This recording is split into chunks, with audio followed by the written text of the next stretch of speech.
ኢትዮጵያ የሚለው የሀገራችን ስም እንዲለወጥ ለሀገራዊ ምክክር ኮሚሽን አጀንዳ ሆኖ ቀረበ። የሀገር ስም መቀየር የግለሰብ ስም እንደ መቀየር የሚቀል ይመስላችኋል? በየሀገሪቱ የተነሱትን የእርስ በርስ ጦርነትና ግጭቶች ወደ ሰላም ለመቀየር ለመለወጥ ብትሰሩ የኢትዮጵያ ሕዝብ አሁን የቸገረው ስም ነው የቸገረው ወይስ የሚላስ የሚቀመስ የሚጎረስ የሚለበስ? በቀን አንድ ጊዜ መመገብ ላቃታቸው ቁርበታቸው ከአጥንታቸው ተጣብቆ ፀጉራቸው በኖ ከሰውነት ተራ ወጥተው በሚሊዮን የሚቆጠሩ ሀብተኞች ያሉባትን ሀገር ታሪክ ቀይሩ። ስም ከምትቀይሩ የሀገራዊ ምክክር ኮሚሽን ኮሚሽነሮች ባካችሁ መቀየር ካለበት የኢትዮጵያውያን አኗኗር ዘይቤ ቢቀየር።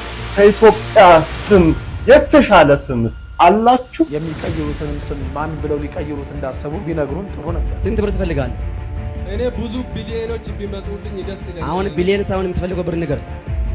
አሁን 200 ሚሊዮን እንዴት ሚካኤል ይሰጣል? የሚሰጠው እግዚአብሔር ነው ትላላችሁ። እንደዚህ ባዮቹ ግን ፕሮቴስታንቶች ወንድሞች አንድ ጥያቄ ልጠይቃችሁ። ለምንድን ነው የእናንተ ፓስተር ጆይ ጭሮ ቸርች ውስጥ ሰብስቦ ምን ልስጥህ ምን ላድርግልህ እያለ ሲናገር ይህን ጥያቄ ለምን አታነሱ? እኔ እኮ አንዳንዴ ተናጋሪዎቹ ሳይሆኑ የሚገርሙት ቁጭ ብለው እያደመጡ የሚያጨበጭቡት የዚህ ዓለም አምላክ አእምሯቸውን ሰልቦባቸው የሚነገረውን እንዳያዳምጡ እንዳያስተውሉ አድርጓቸው ቁጭ ብለው ይህንን ተረት ይሰማሉ። ሊቀ መላእክት ቅዱስ ሚካኤል ይባርከናል። ሊቀ መላእክት ቅዱስ ሚካኤል ይጠብቀናል። አጠቃላይ ቅዱሳን መላእክት ከክፉ ያድኑናል፣ ይጠብቁናል። የክርስቶስ ሰላም ለሀገራችን፣ ቸርነቱ ለሕዝባችን ይሁን። እንደምሰንብታችኋል። ይህ ደረጀ ዘወይንዬ ሚዲያ ነው። በሚዲያችን ሀገራዊ፣ ታሪካዊ፣ ሃይማኖታዊ፣ ባህላዊ፣ ወቅታዊ ጉዳዮችና ሌሎችም ይቀርባሉ። አብራችሁን በመሆናችሁ ታተርፋላችሁ። ለሌሎች በማካፈል ቤተሰባዊነትን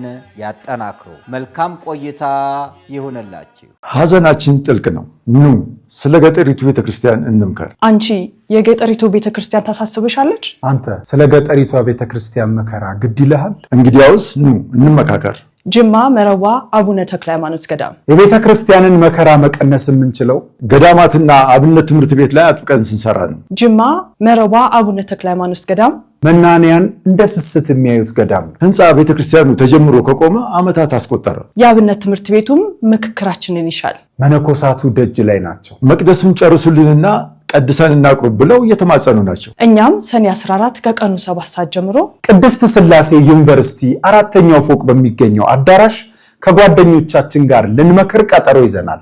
እናንተስ? ሊቃነ ጳጳሳቱ፣ መምህራኑ፣ ዘማሪያን፣ የኪነ ጥበብ ባለሙያዎች እናንተን ለማገልገል ተዘጋጅተዋል። አደራ እንዳትቀሩ። ከወዲሁ ፕሮግራሙን ያስተካክሉ። የመግቢያው ትኬት 100 ብር ብቻ ነው። በዕለቱ የመግቢያው በሩ ላይ ያገኙታል። እኛንም እዛው ያገኙናል። በስመ አብ ወወልድ ወመንፈስ ቅዱስ አሃዱ አምላክ አሜን። የእግዚአብሔር ልጆች የድንግል ማርያም ወዳጆች እንደምን ሰነበታችሁ? እንዴት ዋላችሁ? እንደምን አመሻችሁ?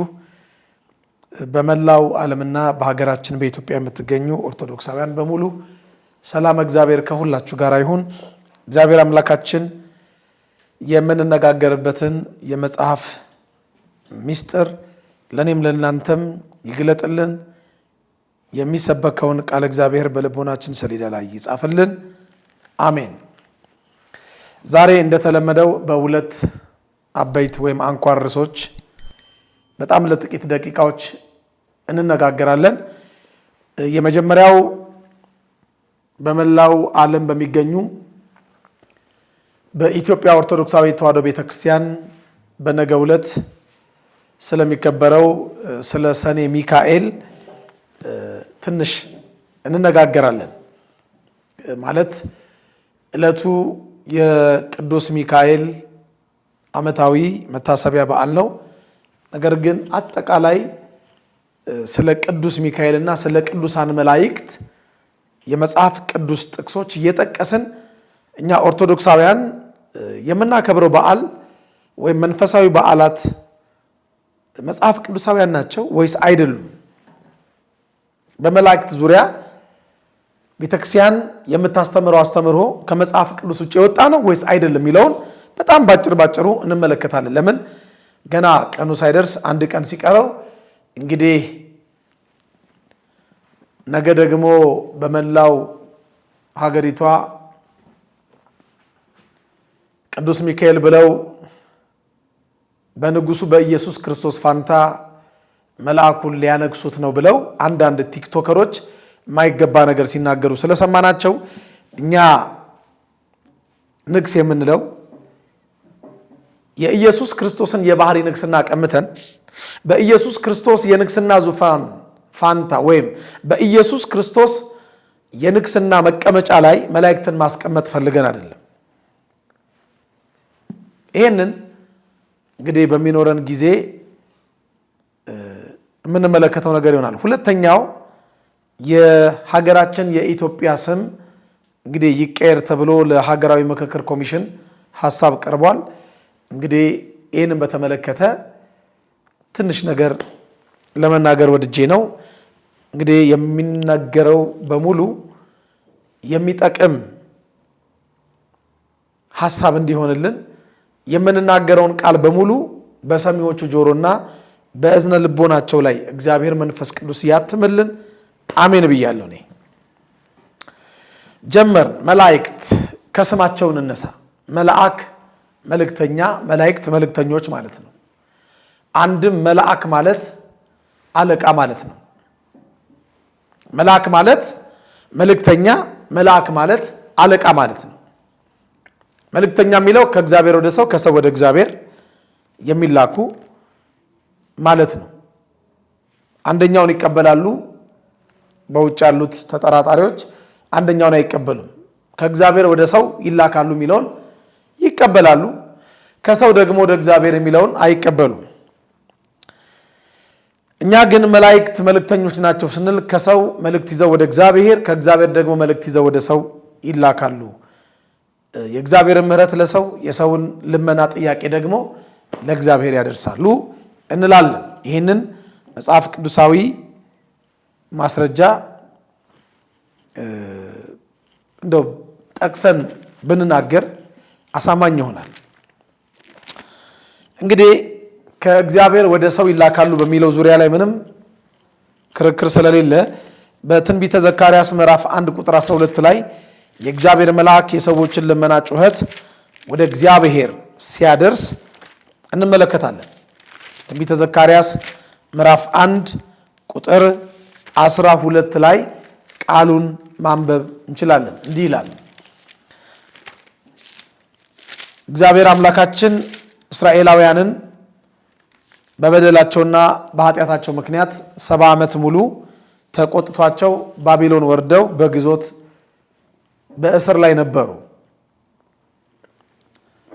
ሊቀ መላእክት መጋቤ ብሉይ ቅዱስ ሚካኤል የእስራኤላውያንን ጩኸት ወይም ልመና መከራቸውን፣ ስቃያቸውን ተመልክቶ ወደ አምላካቸው ወደ እግዚአብሔር ወደ አምላኩ ወደ እግዚአብሔር ሲለምንላቸው የመጽሐፍ ቅዱስ ቃል ይመሰክርልናል። አነበዋለሁ። ትንቢተ ዘካርያስ ምዕራፍ 1 ቁጥር 12 የእግዚአብሔር መልአክ መልሶ አቤቱ የሰራዊት ጌታ ሆይ እነዚህ 70 ዓመት የተቆጣቸውን ኢየሩሳሌምንና የይሁዳን ከተሞች የማትምራቸው እስከ መቼ ነው አለ። እግዚአብሔር መልሶ ከኔ ጋር ይነጋገር ለነበረው መልአክ በመልካምና በሚያጽናና ቃል ተናገረው። በመልካምና በሚያጽናና ቃል ምን አገባህ አላለው። መልአኩም እንዲህ አለኝ፣ ስበክ እንዲህም በል እኔ በታላቅ ቅናት በኢየሩሳሌምና በጽዮን ቀንቻለሁ። ስለዚህ እግዚአብሔር እንዲህ ይላል፣ ወደ ኢየሩሳሌም በምህረት ተመልሻለሁ። ወደ ኢየሩሳሌም በምን ተመልሻለሁ? በምህረት። መልአኩ ለመነ፣ እግዚአብሔር አደመጠ፣ በመልካም ቃል በሚያጽናና ቃል መልስ ሰጠ። ወደ ኢየሩሳሌም በምህረት ተመልሻለሁ አለ። አሁንም ሊቀ መላእክት መጋቤ ብሉይ ቅዱስ ሚካኤል ለእኛ ለኢትዮጵያውያን ግራ ለገባን፣ ማጣፊያው ላጠረን፣ ዙሪያው ገደል ለሆነብን፣ ሰማይ በላያችን የተደፋብን ለመሰለን፣ እንባችን ከዓይኖቻችን ላይ አልደርቅ ላለን፣ ቀንበራችን የከበደን ኢትዮጵያውያንን በምልጃው በምህረቱ ያስበን፣ ከአምላኩ ከእግዚአብሔር ዘንድ ለምኖ ምህረት ያሰጠን። አሜን። አጠቃላይ መላእክት እኛን የሰውን ልጆች እንዲረዱን፣ እንዲያግዙን፣ እንዲያጸኑን፣ እንዲያጽናኑን፣ እንዲጠብቁን፣ ከክፉ ሁሉ እንዲያድኑን እግዚአብሔር ስለኛ ፈጥሯቸዋል። መላእክት እግዚአብሔር ፈጥሯቸው እኛን ይጠብቋችሁ፣ ይርዷችሁ፣ ያግዟችሁ፣ ይባርኳችሁ፣ ያድኗችሁ፣ ከክፉ ይሰውሯችሁ ካለን አሜን ብለን መቀበል ነው እንጂ አይ መላእክት አያስፈልጉንም።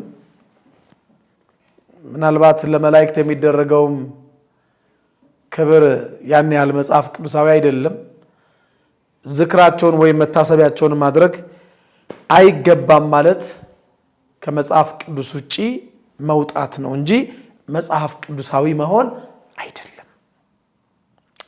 ለጠቅላላ እውቀት ለኦርቶዶክሳውያን ምእመናን በደንብ አድርጋችሁ ስሙኝ። ለምን ብዙ መናፍቃን ተጠራጣሪዎች ከሃዲዎች ከሃይማኖት ወጥተው ከሃይማኖት ለማስወጣት ጥያቄ ይጠይቁናል። ነገ አሁን ነጭ ለብሰን ወይ የካ ቅዱስ ሚካኤል ወይ አዲሱ ሚካኤል ወይ ሲኤምሲ ሚካኤል ወይ ቦሌ ሚካኤል ብቻ በተለያየ ቤተክርስቲያን በስሙ በተሰየሙት ተሰብስበን ሊቀ መላእክት ቅዱስ ሚካኤልን እንዘክራለን፣ እናስባለን። ይሄ ስርዓተ እምነታችን ጆሮአቸውን የሚያሳክካቸው ልባቸው ውስጥ ጥያቄ የሚፈጥርባቸው ደግሞም እኛን ኦርቶዶክሳውያንን አስረዱን እስቲ ሲሉን መልስ የምናጣ ጥቂት አይደለንም። አሁን በደንብ አድርጋችሁ ስሙኝ። መላእክት አጠቃላይ ስነ ተፈጥሯቸው ይሄንን ይመስላል። መላእክት መንፈስ ናቸው። አይዳሰሱም፣ አይጨበጡም። ነገር ግን ለሰው በተለያየ ጊዜ በሰው ምሳሌ፣ በሰው መልክ፣ በሰው ገጽ፣ በሰው ቁመት ይገለጣሉ። ነገር ግን መንፈስ ናቸው። የዳዊት መዝሙር 103 ቁጥር 4 እንዲህ ይላል፣ መላእክቱን መንፈስ የሚያደርግ አገልጋዮቹንም የእሳት ነበልባል ይላል። የዳዊት መዝሙር 103 በቅንፍ 104 ቁጥር 4 ላይ የተጻፈ ቃል። መላእክት መንፈስ ናቸው። መላእክት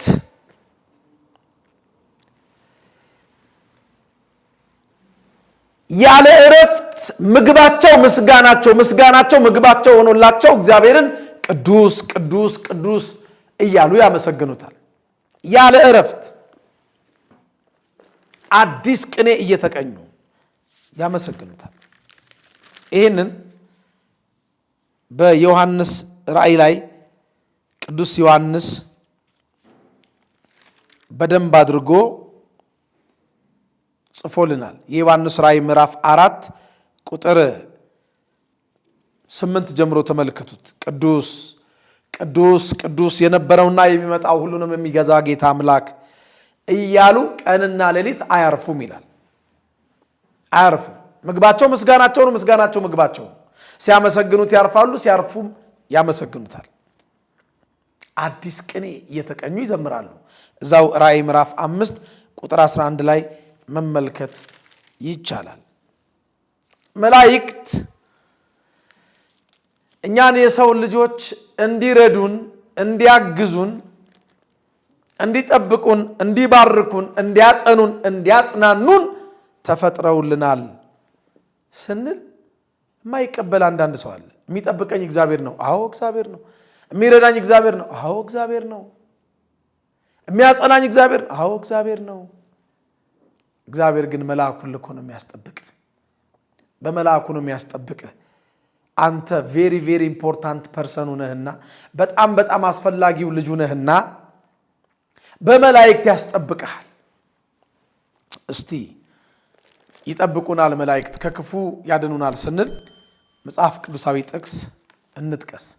እስራኤላውያን 430 ዘመን በግብፅ በባርነት ቤት ከተረገጡ ከተቀጠቀጡ በኋላ እግዚአብሔር አምላካችን የሕዝቡን ጩኸት ደግሞም ለቅሶ ተመልክቶ ለግብፃውያን በመዓት ለእስራኤላውያን በምህረት ወረደ። የሕዝቤን መቃተት ጩኸታቸውን ሰምቼ አድናቸው ዘንድ ወረድኩ እንዳለ እግዚአብሔር አምላካችን። አዎ እግዚአብሔር የሕዝቡን ጩኸት ሰማ፣ ሊያድናቸውም ፈቀደ፣ ወደደ። በጸናችው እጁ በተዘረጋችውም ክንዱ ያድናቸው ዘንድ ፈለገ። ሙሴንም ሰደደላቸው። በሙሴም አማካኝነት እንዲህ ብሎ ለእስራኤላውያን ተናገረ። ኦሪት ዘጸአት ምዕራፍ 23 ቁጥር 20 አነበዋለሁ። በመንገድህ ይጠብቅህ ዘንድ ወዳዘጋጀሁትም ስፍራ ያገባ ዘንድ እነሆ እኔ መልአክን በፊትህ እሰዳለሁ። ምንን እሰዳለሁ? መልአክን እሰዳለሁ። በፊቱ ተጠንቀቁ፣ ቃሉንም አድምጡ። ስሜም በእርሱ ስለሆነ ኃጢአት ብትሰሩ ይቅር አይልምና አታስመርሩት ይላል።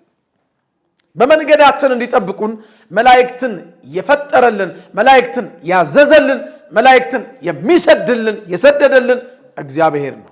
ይጠብቁናል። ይህም ብቻ አይደለም፣ መላእክት ከክፉ ያድኑናል።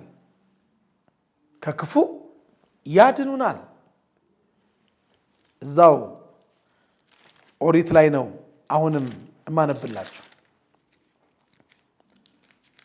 ያድኑናል የሚለውን ቃል በተጨማሪም ይባርኩናል የሚለውንም ቃል አንድ ምዕራፍና ቁጥር ላይ ያስነብባችኋለሁ። ኦሪት ዘፍጥረት ምዕራፍ 48 ቁጥር 16 እንዲህ ይላል። ከታናሽነቴ ጀምሮ እስከ ዛሬ ድረስ እኔን የመገበኝ እግዚአብሔር ከክፉ ነገር ሁሉ ያዳነኝ መልአክ፣ ከክፉ ነገር ሁሉ ያዳነኝ መልአክ እርሱ እነዚህን ብላቴኖች ይባርካል። ኤፍሬምና ምናሴን ይባርክ። የዮሴፍን ልጆች ያዕቆብ ሲባርካቸው ነው ይህንን ቃል የተናገረው። ስለዚህ ሊቀ መላእክት ቅዱስ ሚካኤል ይባርከናል። ሊቀ መላእክት ቅዱስ ሚካኤል ይጠብቀናል። አጠቃላይ ቅዱሳን መላእክት ከክፉ ያድኑናል፣ ይጠብቁናል። ይህም ብቻ አይደለም። ነቢየ እግዚአብሔር ቅዱስ ዳዊት የእግዚአብሔር መላእክት እንደሚያድኑን እንደሚታደጉን በግልጽ ቋንቋ ጽፎልናል። መላእክቱ እንዲያድኑን ከክፉ እንዲታደጉን ግን የሚልክልን የሚሰድልን የሁላችንም አባት እግዚአብሔር ነው። እስቲ ላንብበው። የዳዊት መዝሙር 90 ቁጥር 11 ክፉ ነገር ወደ አንተ አይቀርብም፣ አይቀርብባችሁ። አሜን። መቅሰፍትም ወደ ቤትህ አይገባም፣ ወደ ቤታችሁ መቅሰፍት አይግባባችሁ። አሜን። በመንገድ ሁሉ ይጠብቁ ዘንድ መላእክቱን ስላንተ ያዛቸዋልና እግርህም በድንጋይ እንዳትሰናከል በእጆቻቸው ያነሱሃል ይላል። መዝሙር 90 በቅንፍ 91 ቁጥር 11። ይህም ብቻ አይደለም። እዚህ የዳዊት መዝሙር ላይ መዝሙር 33 ቁጥር 7 እንዲህ ይላል፣ የእግዚአብሔር መልአክ በሚፈሩት ሰዎች ዙሪያ ይሰፍራል ያድናቸውማል ይላል። በሚፈሩት ሰዎች ዙሪያ አሁን ነገ ባህራንን ከሞት አዳነ፣ ቅድስት አፎሚያን ከሞት ታደጋት፣ ያን ይገዳደራት የነበረውን ዲያብሎስ ሰይጣን የቀደመውን እባብ ቅዱስ ሚካኤል ደርሶ በሰይፉ አባረረላት። ምናልባት በትናንትናው ዕለት በሊቀ ትጉሃን መምህር ደረጀ ነጋሽ ነገ ሰኔ 12 የምናከብረውን የሊቀ መላእክት የመጋቢ ብሉይ ቅዱስ ሚካኤል በዓል በስፋት በጥልቀት መጽሐፈ ስንክሳሩን በመጥቀስ በደንብ ተብራርቶ ትናንትና ቀርቧል። እኔም አይቼዋለሁ፣ አልመለስበትም። ስለ ቅድስት አፎሚያ ስለ ባህራን በስፋት በጥልቀት እዛ ላይ ተመልከቱት። ማንንም አዳነ ብለን እኛ ግን መታሰቢያውን ብናደርግ መላእክት ቅዱሳንን ብቻ ሳይሆን እግዚአብሔርን የሚፈሩትንም እንደሚያድኑ የእግዚአብሔር ቃል በደንብ ጽፎልን ዘግቦልን መዝግቦልን ተከትቦልን ተቀምጧል። ስለዚህ ያድኑናል፣ ይጠብቁናል፣ ከክፉ ይሰውሩናል። ዓለም ባለጠጎቹን ታስጠብቃለች። ዓለም ሚኒስትሮቹን፣ ዓለም ጠቅላይ ሚኒስትሮቹን፣ ዓለም ፕሬዝዳንቶቹን፣ ዓለም ባለሀብቶቹን፣ ዓለም ታዋቂ አርቲስቶቹን፣ ዓለም ፐብሊክ ፊገር የሚባሉትን አርቲስቶቹን ወዘተ ታስጠብቃለች። ቁመታቸው በረዘመ፣ ጡንቻቸው በፈረጠመ፣ ደረታቸው በሰፋ፣ እዚህ ወገባቸው ላይ ሽጉጥ በታጠቁ ታስጠብቃለች። እግዚአብሔር ደግሞ እኛ ልጆቹን እሳታውያን ብርሃናውያን መንፈስ በሆኑት በቅዱሳን መላእክት ያስጠብቀናል። ልጆቹን እንዲያስጠብቃል። እስቲ ወደ አዲስ ኪዳን እንምጣ። አምላካችን ጌታችን መድኃኒታችን ኢየሱስ ክርስቶስ የተናገረውን እስቲ የማቴዎስ ወንጌል ምዕራፍ 18 ቁጥር 10 ከነዚህ ከታናናሾች አንዱን እንዳትንቁ ተጠንቀቁ፣ መላእክቶቻቸው ይላል ጠባቂ መላእክቶቻችን ዘወትር በሰማያት ያለውን የአባቴን ፊት ያያሉ እላችኋለሁና ይላል።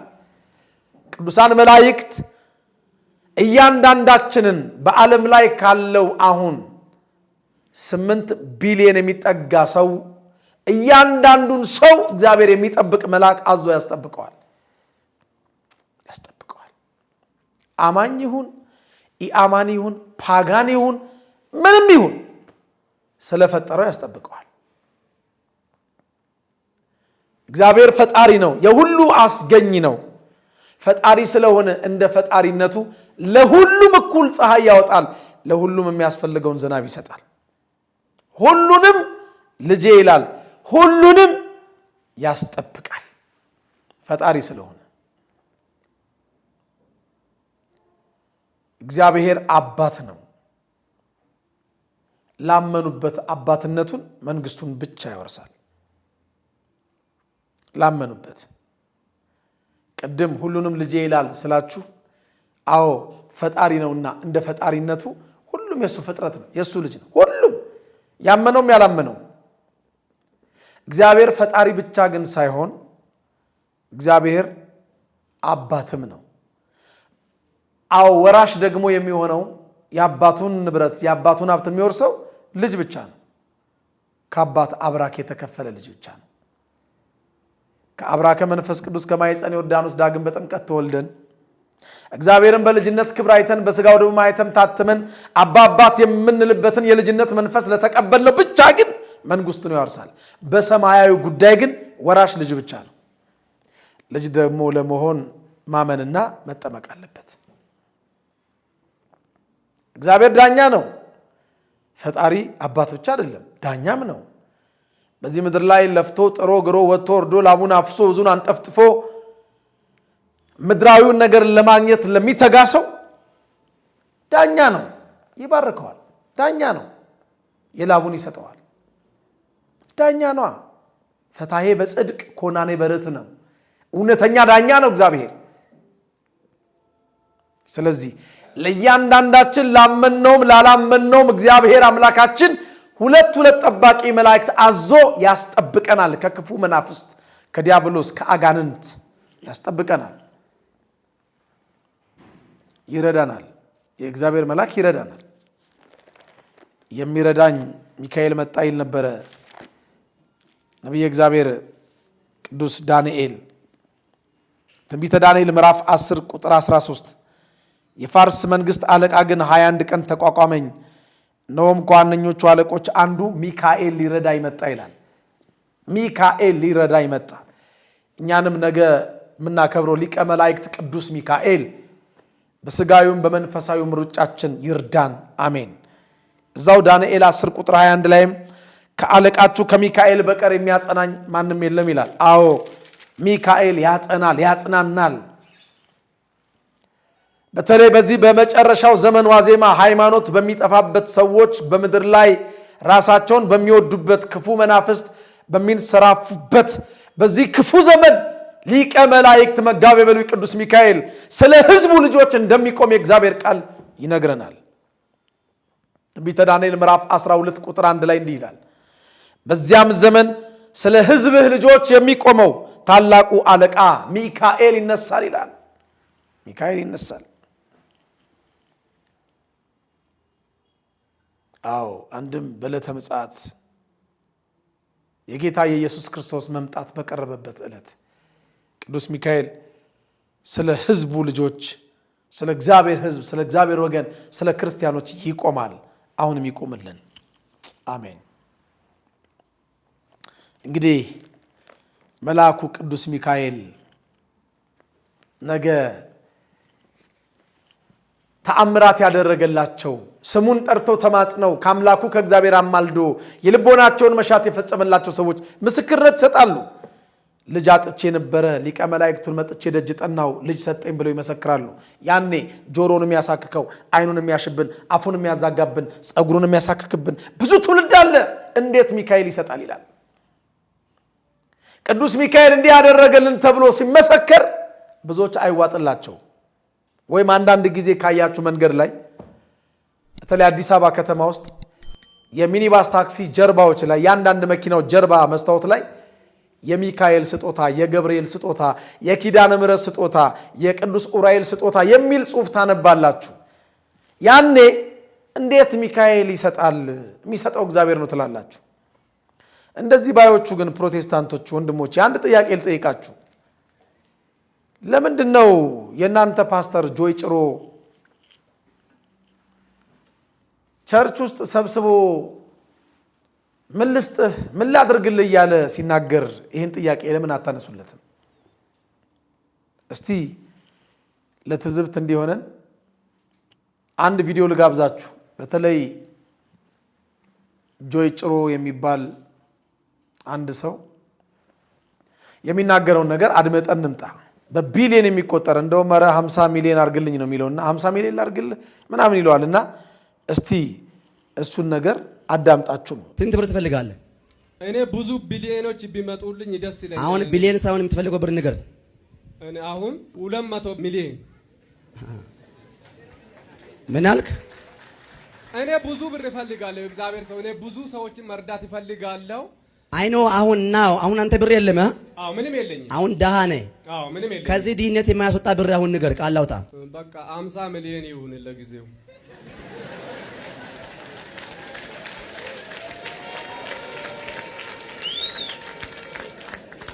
ስትል አንተ የለም ስትል አንተ ዘረው ነው አስደስታት። ያ ችግር አለ የእንተ ነገር ላይ ችግር አለ። ስንት ደቂቃ ላድርግልህ? ጸልልኝ።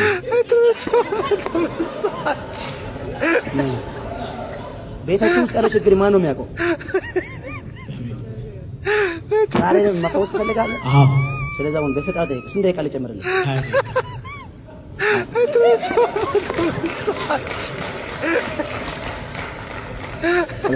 ስንት ደቂቃ ልጨምርልህ? ቀና በይ ነገር ስንት ደቂቃ ልጨምር? ዛሬ በጌታ በኢየሱስ ስም ስልጣን 30 ደቂቃ ልጨምር። ሰዎች በዛን ቀን ጥቅምት 27 በዘይት እግር የሚታጠበት ቀን ነው። በዛን ቀን ግን ፓርትነር ሁሉ ለፓርትነሮች ሁሉ ይጸልያለሁ። የሚጸልየው ግን ለሁሉ ሰዎች በዘይት እግር እያጠብኩ ጸልያለሁ። እግዚአብሔር እንደተናገረው ደግሞ ቀንበር እንደሚሰበር አምናለሁ። በዛ ፓርትነር ፕሮግራም ላይ መምጣት የምትፈልጉ ሰዎች ከ10 ሺህ እና ከ10 ሺህ በላይ እጅ ላይ ገንዘብ ያላቸው ሰዎች ብቻ ነው በዚህ ፕሮግራም ላይ ማሳተፍ የሚችለው። በሚራክል መኒ ባንክ አካውንታችሁ ውስጥ ይሄን ያህል ገንዘብ እናስገባለን እያሉ ብዙ ነገር አይተናል። እንደውም አንድ እናት ሲመሰክሩ 72 ሺህ ብር ገባልኝ፣ ቀጥሎ ደግሞ 10 ሺህ ብር ገባልኝ ይላሉ።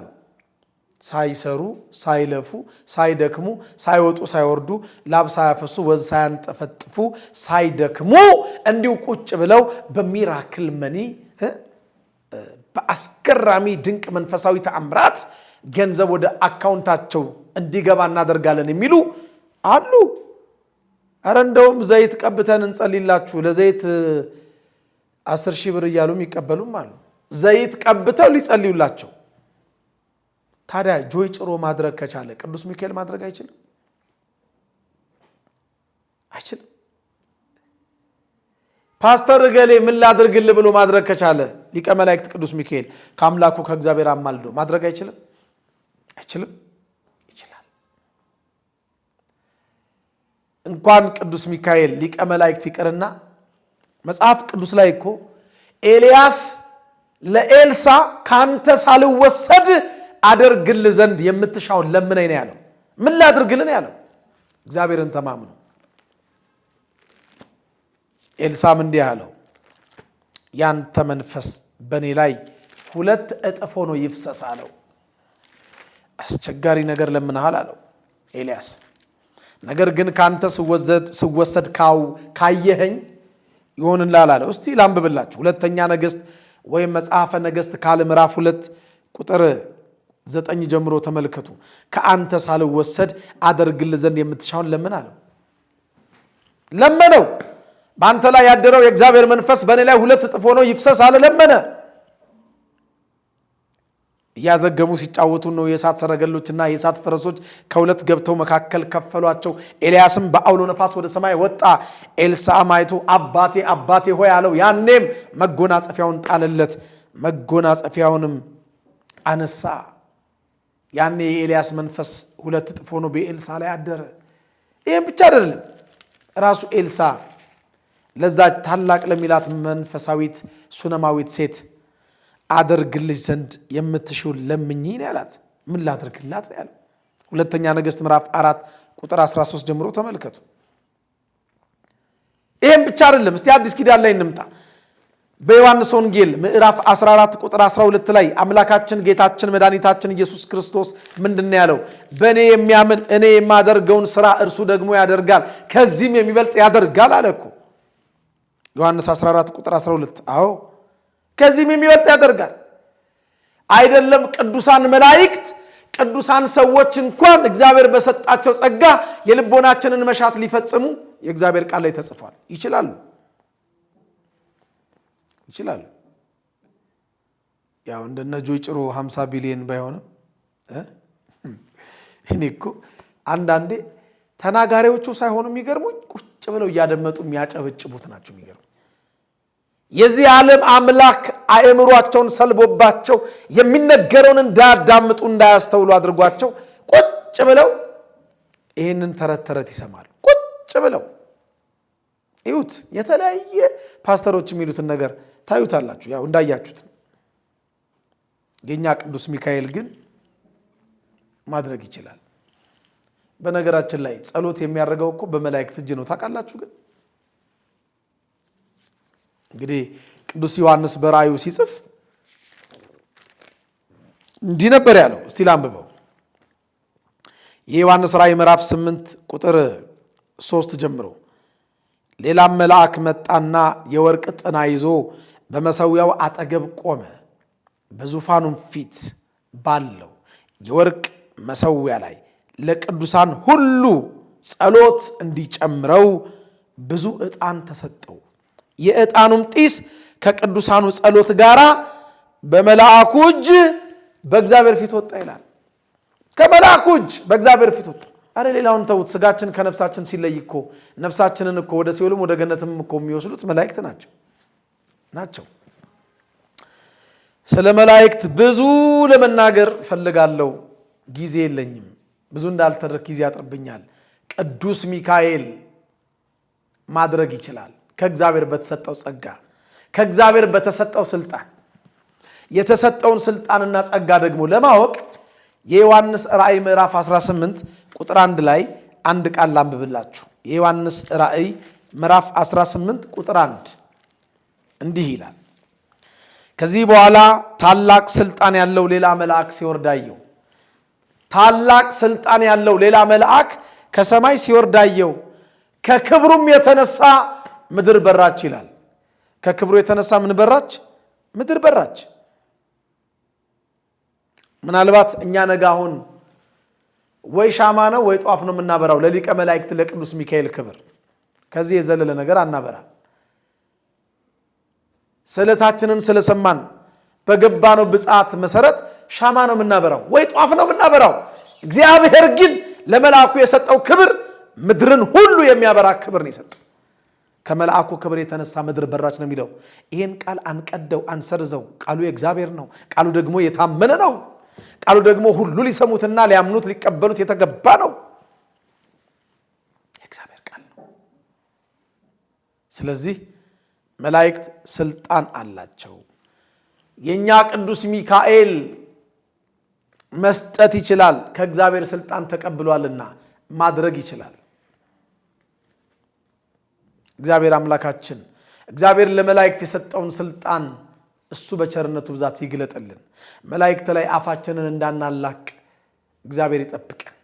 ቅዱሳን መላእክት አይደለም ለስጋችን በነፍሳችን ጉዳይ እንኳን በመዳናችን ጉዳይ እንኳን ይረዱናል። በመዳናችን ጉዳይ ያጸኑናል፣ ያጽናኑናል፣ ያበረቱናል፣ ይረዱናል።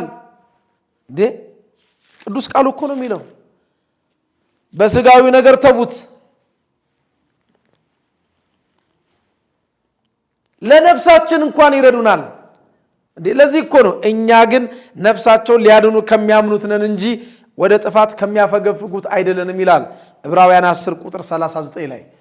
ዕብራውያን 10 ቁጥር 39 ነፍሳቸውን ሊያድኑ ከሚያምኑት ስለሆንን እኛ ኦርቶዶክሳውያን አዎ ቅዱሳን መላእክት አይደለም በምድራዊ በስጋዊ በጊዜያዊ ጉዳይ ይቅርና በሰማያዊ በመንፈሳዊ በዘላለማዊ ቤት ጉዳያችን እንኳን ይረዱናል፣ ይታደጉናል፣ ያግዙናል። አነበዋለሁ። ሁሉ መዳንን ይወርሱ ዘንድ ስላላቸው ለማገዝ የሚላኩ የሚያገለግሉ መናፍስት አይደሉምን ይላል ዕብራውያን 1 ቁጥር 13 ላይ። ዕብራውያን 1 ቁጥር 13 የመጨረሻው ጥቅሴ ናት። ነገር ግን ከመላእክት ጠላቶቼን የእግር መረገጫ እስካደርግልህ ድረስ በቀኝ ተቀመጥ ለማን ብለዋል?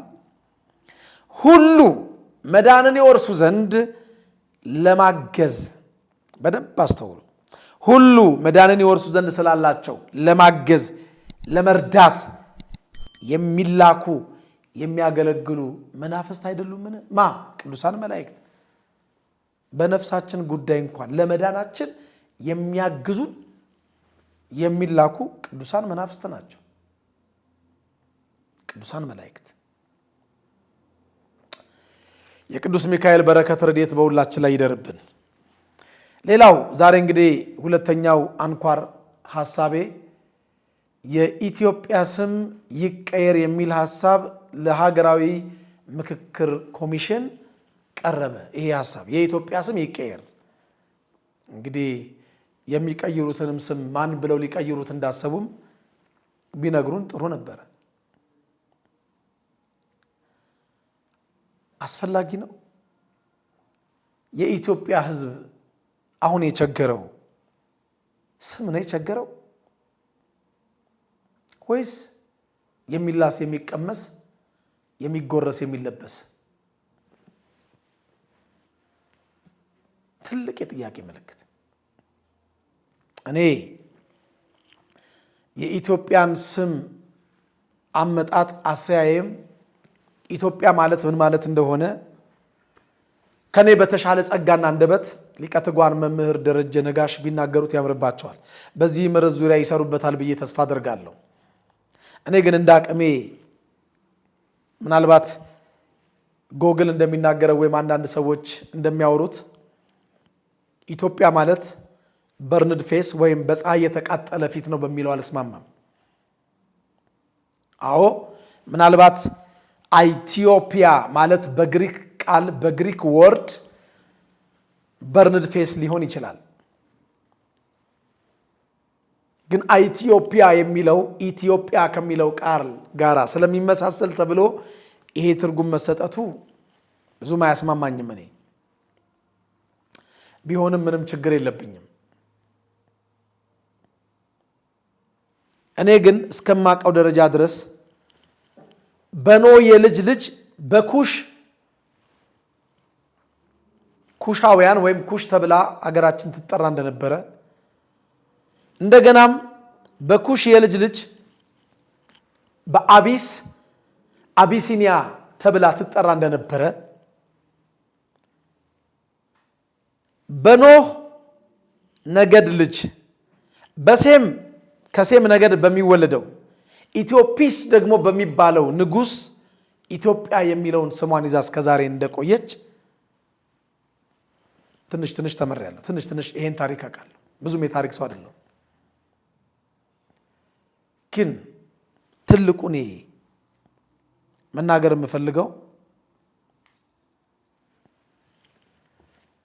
የሀገራዊ ምክክር ኮሚሽን ኮሚሽነሮች እባካችሁ መቀየር ካለበት የኢትዮጵያውያን አኗኗር ዘይቤ ቢቀየር ከ75 ወይም ከ80% በላይ አርሶ አደር የሆነው የገበሬው ህይወት ቢቀየር ዓለም ከተፈጠረ ዘመን ከተቆጠረ ጀምሮ እስካሁን ድረስ ሞፈርና ቀንበሩን በሬ ላይ ጭነው ሞፈሩን በእጃቸው ይዘው ጅራፍ እየገረፉ በባህላዊ እርሻ የሚያርሱ ገበሬዎች አሉ። የነሱን ታሪክ ብትቀይሩልን ወደ ትራክተር እንደው ዝቅ ብሎ ትናንሽ አነስተኛ ትራክተሮች በአመት አንድ ጊዜ የሰኔን ክረምት ተጠብቆ የሚያመርተውን ገበሬ ታሪክ ብትቀይሩለት ዓለም ከተፈጠረ ዘመን ከተቆጠረ ጀምሮ ዝም ብለው የሚፈሱ ወንዞቻችንን ገድባችሁ በመስኖ እርሻ የሚያለማበትን መንገድ ብትፈጥሩለት ይሄን ታሪኩን ብትቀይሩለት ይሄን የነተበ የሚለብስ የወየበ መልክ ይዞ በአመት አንድ ያመረተ ከለት ጉርሱ የተረፋትን ገበያ ሄዶ የሚሸጠውን የገበሬ ታሪክ ለመቀየር ትንሽ ብትሰሩለት ብንሰራለት የሱን ታሪክ ለመቀየር በየሀገሪቱ የተነሱትን የእርስ በርስ ጦርነትና ግጭቶች ወደ ሰላም ለመቀየር ለመለወጥ ብትሰሩልን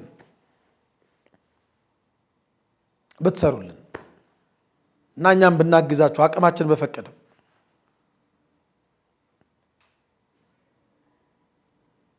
የሀገር ስም መቀየር የግለሰብ ስም እንደ መቀየር የሚቀል ይመስላችኋል?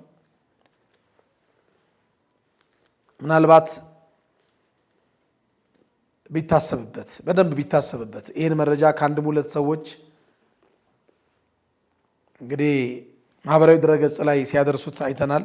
ኢትዮጵያ የሚለው የሀገራችን ስም እንዲለወጥ ለሀገራዊ ምክክር ኮሚሽን አጀንዳ ሆኖ ቀረበ።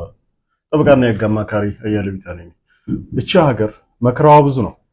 መቼስ ኢትዮጵያ ሲባል የሚያመው ብዙ አካል እንዳለ አመላካች ከሆኑ ነገሮች መካከል አንዱ ሀገራዊ ምክክር ኮሚሽን የታመምንባቸውን ልንታረቅ የሚገባን ጉዳይ ላይ እንድንነጋገርና መፍትሄና እልባት እንዲሰጥበት የታለመበት ነው። ነገር ግን ከዚህ ተቃራኒ በሆነ መልኩ ከሀገር ስም ጋር እንኳን ያለ መግባባትና ቁርሾ ያለበት አካል እንዳለ አመላካች ነገሮችን እያየን ነው ማለት ነው። እንደ ሀገር እኛ ሀገር ነን። ሀገር አሜሪካ ዛሬ ላይ ተነስቶ ስሟ ይለወጥ ሲባል የተገነባ ማንነትን መናድ ነው። ለምን እንደዚህ አይነት ነገር ሐሳብ ተነሳ ብለንም አንጮህም፣ ልንጮህም አይገባም። ግን ችግሩ ያለባቸው ከማን ጋር ነው የሚለው ግን ያጠይቀናል ማለት ነው። በእውነት እነዚህ ግለሰቦች ወይም እነዚህ አካላት ኢትዮጵያውያን ናቸው ወይንስ ከሌላ አካል የመጡ ግዑዛን ናቸው የሚለው ግን ሊታይ የሚገባ ነው ብዬ አስባለሁ። እነሱ ኢትዮጵያ የሚባለው ስም ሊቀየር ይገባል ብለው አጀንዳ ካመጡ ደግሞ እኛ ኢትዮጵያ የምትባል ሀገር ስረ መሰረታችን ነች፣ ደም ስራችን ነች፣ ልትቀየር የሚገባበት ምን አመክንዮ ቢኖር ነው ብለን ደግሞ ማጠየቃችን ምክንያታዊ ነው ማለት ነው። ስለዚህ በሕገ መንግስቱም ሆነ በዓለም አቀፍ የሰብአዊ መብት ድንጋጌዎች ላይ እንደተቀመጠው በነፃነት ነፃ በሆነ መልኩ ሐሳብን መስጠት ፍሪደም ኦፍ ቶት ኤንድ ፍሪደም ኦፍ ኤክስፕሬሽን የምንለውን ነገር ተጠቅመን በዚህ ልክ ሐሳባቸውን ከሰጡ እኛም በዚያው ልክ ደግሞ መሞገት አግባብነት አለው እያስባለሁ።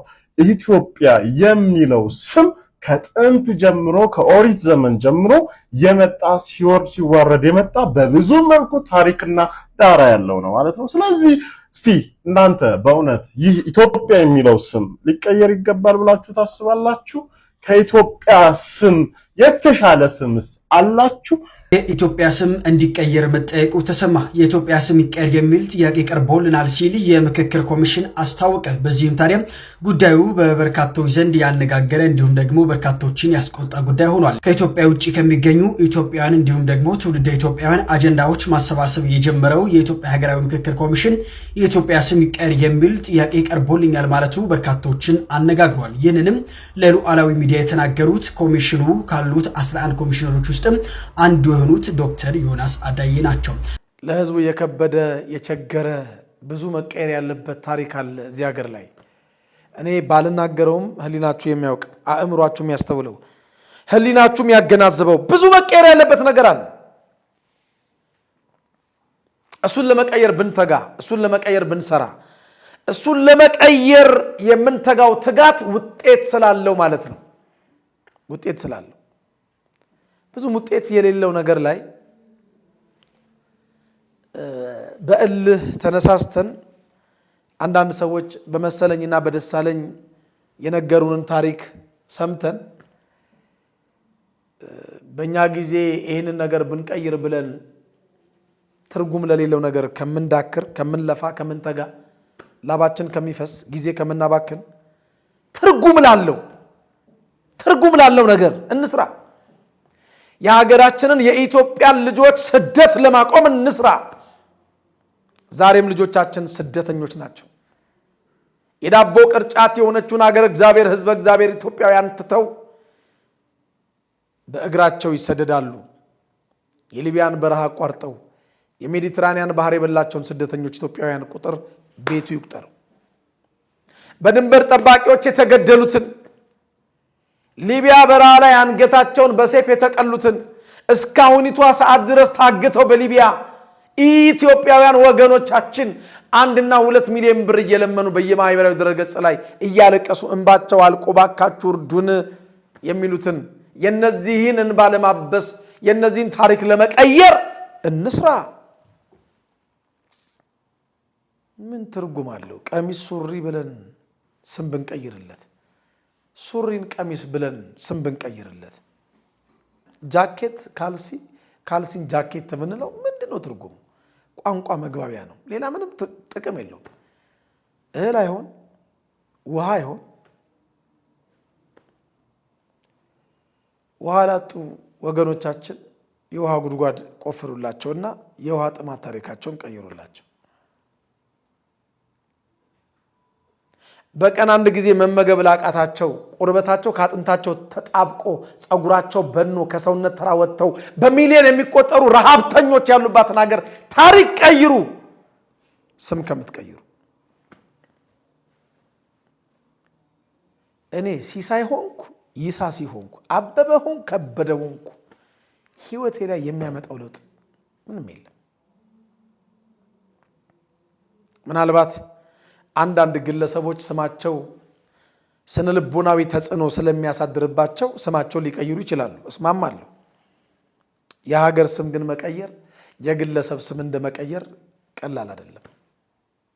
ሀገር ናትና ብዙዎች የሞቱላት፣ ብዙዎች እግራቸውን የገበሩላት፣ እጃቸውን የገበሩላት፣ አይናቸውን የገበሩላት፣ ጆሮአቸውን የገበሩላት፣ ይሄን ተውት፣ ህይወታቸውን የሰውላት አገር ናትና እንደ ሀገር ብናስብ ጥሩ ነው እላለሁ። ከኔ በተሻለ ጸጋ በዚህ ርዕስ ዙሪያ ሊቀ ትጉሃን መምህር ደረጀ ይሰራሉ ብዬ ተስፋ አደርጋለሁ። የሰማነውን ቃል እግዚአብሔር ይባርክልን፣ ሀገራችንን ኢትዮጵያን ይባርክልን፣ ህዝቦቿን ከመከራ ስጋ ከመከራ ነፍስ ይጠብቅልን፣ በሀገር ውስጥም ከሀገር ውጭም ያሉትን ህዝቦቿን በሙሉ ቸሩ መድኃኔዓለም ይጠብቅልን። አሜን። ሌላው እንግዲህ በየሳምንቱ አርብ ባለኝ በደረጀ ዘወይንዬ ነጋሽ ሚዲያ ላይ የገዛ ራሴን ሚዲያ ለመክፈት በዝግጅት ላይ እንደሆንኩ እየተናገርኩ ወንድሞች እህቶች ከውጭ ሀገርም ከሀገር ውስጥም ያላችሁ እየተባበራችሁኝ ነው። ወደ 85% ጨርሻለሁ የራሴ ሚዲያ ለመክፈት። በቅርቡ በዚህ ሳምንት ወይ በዛኛው ሳምንት እንግዲህ በራሴ ሚዲያ የምታዩኝ ይሆናል። አሁንም የቪዲዮ ካሜራ አላገኘውም፣ ግን በስልክም ቢሆን ቢሮ ተከራይቼ የራሴን ሚዲያ መምህር ሲሳይ አዳነ በሚል ሚዲያ እመጣለሁ። መምህር ሲሳይ አዳነ የሚለውን ዩቲዩብንም ሰብስክራይብ እንድታደርጉ በዚሁ አጋጣሚ መልእክቴን አስተላልፋለሁ። እግዚአብሔር አምላካችን የምናስበውን ሐሳብ እንድንፈጽም እሱ ይርዳን። ለቤተ ክርስቲያን ተጨማሪ አንድ ሚዲያ እንደምንሆን ተስፋ እናደርጋለን። እግዚአብሔር ይስጥልኝ። ወስብሐት ለእግዚአብሔር። እነሆ ሰኔ 14 በዚህ ዝማሬ ወገን ዘመድ ማንም ረዳት በሌለበት ዘመን ደርሰሽልኛል ድንግል ማርያም ውለታሽን አርሳም።